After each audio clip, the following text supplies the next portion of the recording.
আমাৰ কামটোত দুৰ্নীতি হৈছে বুলি আমি গম পাওঁ। যিহেতু ইয়াত চেন কেবল পেলাব লাগিছিলে, চেন কেবলৰ ঠাইত তেখেতলোকে এতিয়া বল্ডাৰবিলাক পেলাই দিছে, গোটেইখন শিল মাটি।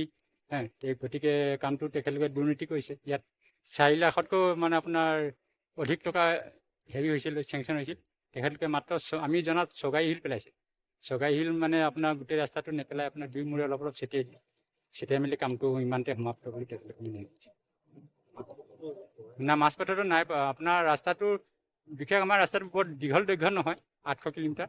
তাৰে আমাৰ 800 মিটাৰমান হ'ব। তাৰ ভিতৰতে আপোনাৰ তেখেতলোকে মাজত আপোনাৰ নাই 500 মিটাৰমান পেলোৱাই নাই, 500 মিটাৰমান পেলোৱাই নাই।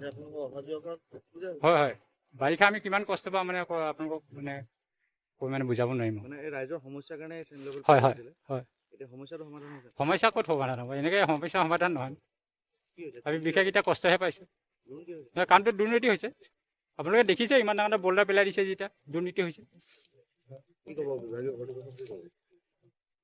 বিভাগীয় হেৰি কৰ্তৃপক্ষক আমি তাকে আমাৰ ধৰক এই ৰাস্তাটো তেখেতলোকে যাতে সঠিকভাৱে কামবিলাক চোৱা চিতা কৰি টকা পইচাবিলাক ভালদৰে আমাৰ ৰাস্তাটোত লগাই ধৰক শিলগুটি পেলাই তাৰ বিষয়ে আমি তেখেতলোকক জনাওঁ।